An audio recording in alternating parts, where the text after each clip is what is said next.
SSCGD 2025 बहुत सारे candidate पूछ रहे थे कि हमने एप्लीकेशन फॉर्म पे कैटेगरी दूसरी डाल दी है या हम जर्नल में हैं पर हमने अभी कैटेगरी सर्टिफिकेट बना दी है। फॉर एग्जांपल जैसे कि किसी कैंडिडेट ने जर्नल डाल दिया था एप्लीकेशन फॉर्म फिल करते वक्त SSCGD का, पर अब उसके पास EWS बन चुकी है या OBC बन चुकी है। वो कह रहा है कि मैं डॉक्यूमेंट वेरिफिकेशन के टाइम अगर वो दूंगा तो क्या मैं कैटेगरी में फॉल करूँगा या जर्नल में। ठीक है भाई, तो पहले इस वीडियो का यही मैंने बनाने का मकसद समझा था कि आपको इस बारे में पूरा समझा देता हूँ। ठीक है भाई, देखो भाई, अगर आपने ऐसा किया है कि अपने एप्लीकेशन फॉर्म पे कैटेगरी नहीं डाली थी, अब कह रहे हो कि अब कैटेगरी एक्सेप्ट हो जाए, तो ऐसा कभी भी नहीं होगा, ये पॉसिबल ही नहीं है, ऐसा सोचना भी मत। ठीक है भाई, चाहे आप बोलो एफिडेविट चलते ही नहीं SSC में, उन्होंने टोटली मना कर दिया, पहले शायद चलते भी थे, अब बिल्कुल मना कर दिया। ठीक है, आपके पास दो ऑप्शन होते हैं, एक SSC आपको ये ऑप्शन देता है कि अगर आपने कैटेगरी सर्टिफिकेट डाल दिए तो आपका फिजिकल कटअप भी कैटेगरी में जाएगा, मेडिकल कटअप भी कैटेगरी में जाएगा। अगर आपके पास कैटेगरी नहीं होगी तो फिर आप फाइनल में जनरल में शिफ्ट हो जाओगे। अगर आपने कैटेगरी डाली थी फॉर्म पे, आप फिजिकल मेडिकल भी दे दोगे उस कैटेगरी बेस पे, पर आपके पास कैटेगरी नहीं बनी या है ही नहीं, तो आप लास्ट में फाइनल जनरल में फाइल करोगे, आपको कोई रिजेक्ट नहीं करेगा।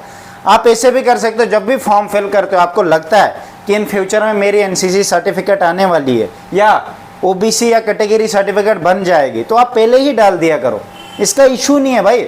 अगर NCC के मार्क्स मिल गए, नहीं आपने डॉक्यूमेंट वेरिफिकेशन के टाइम आपने नहीं दी NCC सर्टिफिकेट, नहीं मिली आपको, तो आपके मार्क्स विड्रॉ हो जाएंगे, कोई बात नहीं, वो निकाल देंगे मार्क्स आपके वैसे NCC के जितने भी बनते हैं। ठीक है भाई, कैटेगरी का भी यही है, अगर आपके पास नहीं होती है लास्ट में, आप नहीं डॉक्यूमेंट वेरिफिकेशन के टाइम दिखा पाते हो, तो आपको रिजेक्ट नहीं करेंगे भाई, आपको जर्नल में डाल देंगे, आपको फिर जर्नल का कटअप क्लियर करना होगा फाइनल। ठीक है भाई, हाँ फिजिकल मेडिकल आप अपने उस कैटेगरी वाले कटअप में कर सकते हो, ये भी एक आइडिया होता है। बहुत सारे कैंडिडेट कहते हैं कि हमने ट्राई करना जर्नल का हाई जाता, हम कैटेगरी में जाके फिजिकल मेडिकल देख सकते हो भाई, आप कैटेगरी डाल देना तो आप फिजिकल मेडिकल देख लो भाई, फाइनल में ना भी होगा तो क्या दिक्कत करने वाली बात है। ठीक है भाई, क्रूशियल डेट भी आपको ध्यान रखनी चाहिए, क्रूशियल डेट जो भी आपके डॉक्यूमेंट है डेट उसकी 2025 नहीं होनी चाहिए, 2024 ही रख लो। ठीक है भाई, फाइनेंशियल ईयर भी आपको पता होना चाहिए, वैलिड ईयर भी आपको पता होना चाहिए। बहुत सारे कैंडिडेट क्या करते हैं, वैलिड ईयर 2024-2025, फाइनेंशियल ईयर भी 2024-2025, गलत है।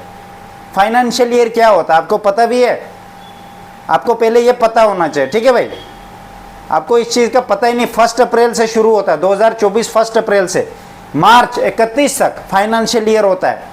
अबे मार्च 31 2025 आ गया ना, तो कैसे चलेगा, वो तो क्रूशियल डेट के बाद का तुमने फाइनेंशियल ईयर डाल दिया, वो गलत है। आपको इन चीज़ों के बारे में पता ही नहीं, फिर कहते हो भैया आप तो इस चीज़ के 250 रुपये लेते हो, यही होता है। इतनी गलती करोगे ना बाहर हो जाओगे, पता भी नहीं चलेगा आपको। गाइडेंस यही होती है, जो मेरे अंडर कैंडिडेट है उनको इतने क्वेश्चन पूछते हैं, मैंने उनको सब बता दिया, अब उनके पास क्वेश्चन ही खत्म हो गए। अब आगे मेडिकल फाइनल आपको भी अगर ज्वाइन करना, मेरा बैच डिस्क्रिप्शन में लिंक है, 250 रुपीज़ फीस है भाई आपकी, पूरा गाइड करेंगे आपको। ठीक है भाई, ध्यान रखना सर्टिफिकेट्स का, इतने सब डिपेंड करता है आपके डॉक्यूमेंट्स पे। ठीक है भाई, डॉक्यूमेंट ही आपकी सिलेक्शन करवाएगा, इतनी भी गलती हुई ना डॉक्यूमेंट्स में आपका रिजल्ट ही नहीं आएगा, किसी का कैंडिडेट का रिजल्ट ही नहीं आएगा, माल प्रैक्टिस के सिस्टम में ठोक देंगे उसको। मिसमैच डॉक्यूमेंट, आपकी स्पेलिंग है मैच नहीं हो रही है, किसी डॉक्यूमेंट में कुछ एड्रेस है, किसी में कुछ हो रहा है, किसी में फादर नेम कुछ है, किसी में कुछ है, ऐसे नहीं चलेगा भाई। एप्लीकेशन फॉर्म के बेस पे आपका होगा।